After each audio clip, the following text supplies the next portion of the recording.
Waktu adalah sesuatu yang sangat berharga. Rasulullah Shallallahu Alaihi Wasallam menyebutkan dalam hadisnya, nikmatan maghbunu fihi makathirun minan nas. Ada dua nikmat yang kebanyakan manusia mereka lupa dengan dua nikmat tersebut. Yang pertama adalah kesehatan, dan yang kedua adalah waktu lapang.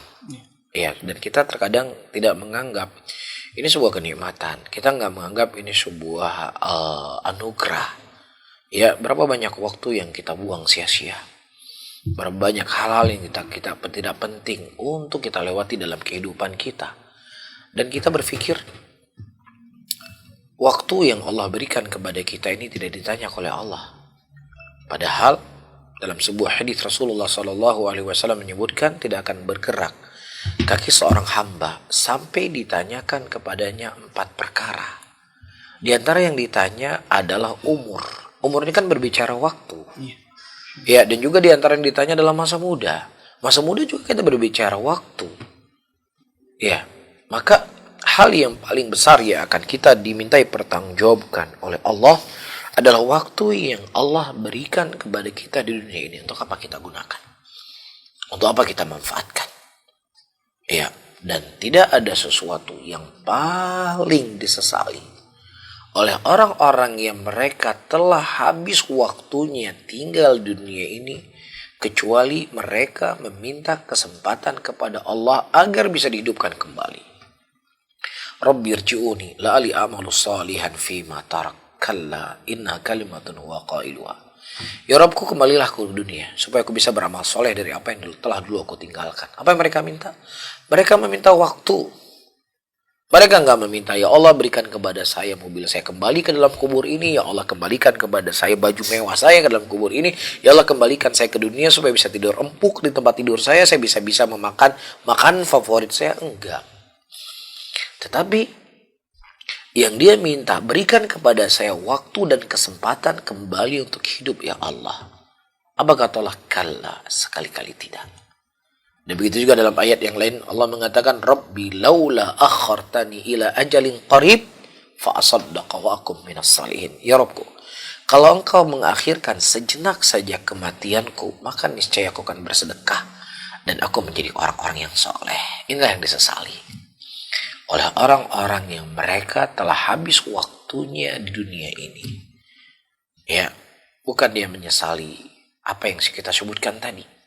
Nah, kita sebagai orang yang berakal, ya, orang yang memiliki hati, bukan berbicara dengan tembok, bukan berbicara dengan kayu, bukan berbicara dengan batu yang memang dia tidak memiliki hati, tetapi Allah Subhanahu wa Ta'ala mengajak berbicara kepada manusia yang manusia itu memiliki akal dan memiliki hati, sehingga dengan akal tersebut dia bisa menilai mana yang baik untuk dirinya dan mana yang tidak bermanfaat untuk dirinya. Oleh karena itu, para hadirin dan hadirat rahimani wa rahimakumullah, sebelum ajal menjemput kita, sebelum kematian menghampiri kita, maka mari kita pergunakan waktu semaksimal mungkin untuk bisa kita berbuat hal-hal yang lebih baik dalam kehidupan dunia dan hal-hal yang buat kehidupan kita, akhirat kita. Dan berapa banyak di antara fasilitas-fasilitas yang ada sekarang ini, semuanya menyerang waktu. Ya, seseorang terkadang dengan game itu bisa puluhan jam dia main game. Ya, dengan media sosial bisa puluhan jam di depan media sosialnya. Subhanallah.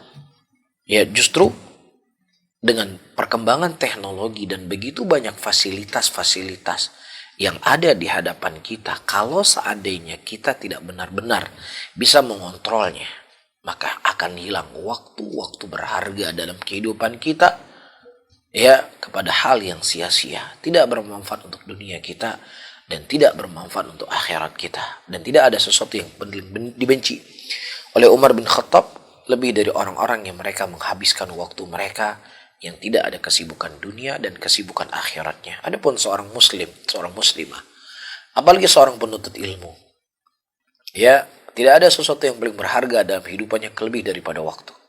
Akan disebutkan dari sebagian ulama salaf terdahulu, ketika ada temannya mengajak berbicara, dia akan mengatakan, "Taib, saya biar bicara sama kamu, tapi tolong kamu hentikan matahari dulu." Hentikan matahari. Jadi matahari jangan bergerak dulu. Dia henti, saya mau berbicara sama kamu. Subhanallah. Kenapa? Karena dia mengukur waktu itu per menit apa yang harus saya buat dari waktu-waktu saya. Ya, bahkan ada sebagian disebutkan dari sebagian ulama salaf lainnya, ketika dia diajak berbicara oleh sahabatnya, dan memang dia harus berbicara. Mungkin dia tidak menolak, dia harus berbicara. Apa yang dilakukan? Ya, sambil dia mengajak berbicara temannya dan lain sebagainya, diajak bergaul, dia minta maaf, ya sudah, saya selesaikan kerjaan saya. Dia mengumpul kertas-kertas, dia melipat-lipat kertas untuk kelanjutan kajian dia setelahnya, untuk kelanjutan dia menuntut ilmu. Jadi dia tidak mengganggu aktivitas dia untuk mengajak orang tadi berbicara untuk mengerjakan kerjaan-kerjaan yang lainnya. Subhanallah ya.